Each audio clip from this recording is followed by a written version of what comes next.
Rasmus Højlund, Don. I'll get your thoughts in a second on how you think he'll fit in at Napoli, but let's look bigger picture here.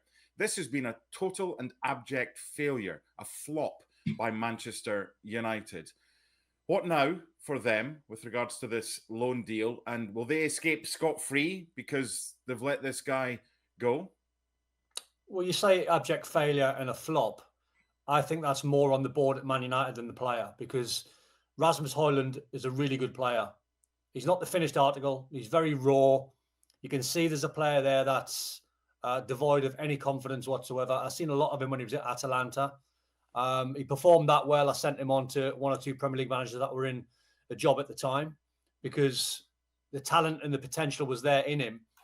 I still think that player is still to be developed. I think it's still in there. I think Conte will get the best out of him because Lukaku's now injured. So he'll go straight, I would imagine, into their first 11. He'll gain confidence from that.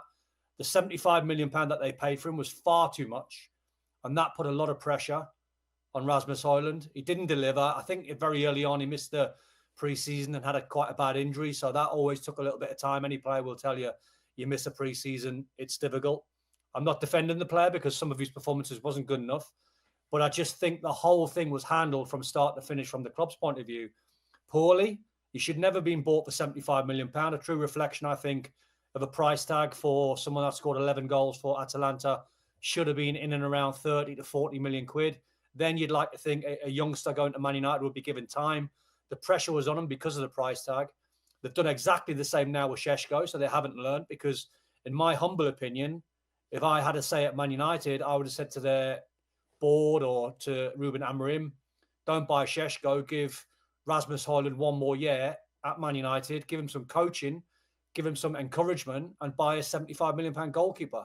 That would have been the way I would have went. So they haven't learned the lessons off Rasmus Højlund because they've done exactly the same with Šeško. So I wish the player all the best. And like any player, when you struggle at a big club, because when you pull those shirts on, if you're Liverpool, Man United, Real, Barcelona, they're big shirts to pull on. And not every talented young player or every good player succeeds at a big club because it's pressure. So I wish him all the best. I think he'll succeed.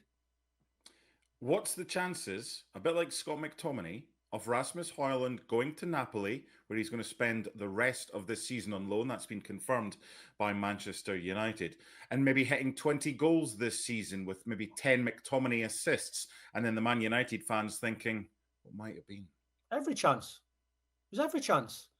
Because you don't lose your quality, you lose your confidence. And that's why Man United spent £74 million on him, because they saw the potential when he was at Atalanta. They saw the goals that he scored and the pace that he showed and the profile of player that he is. He doesn't want to be coming short link in the play.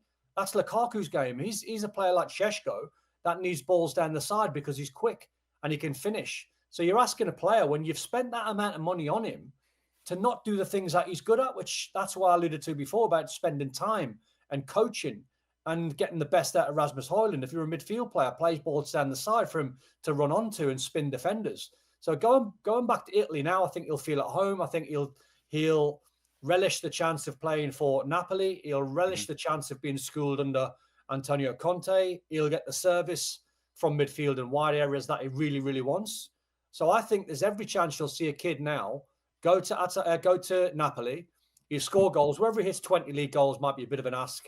But I think you'll see a player now look completely different than the player at Man United. And if he does, that says a heck of a lot about the poor environment at Old Trafford. If players can leave like McTominay and Højlund and go on to be successes elsewhere, it is an obligation to buy for Napoli. So Manchester United fans will no longer be seeing Højlund in a red shirt again.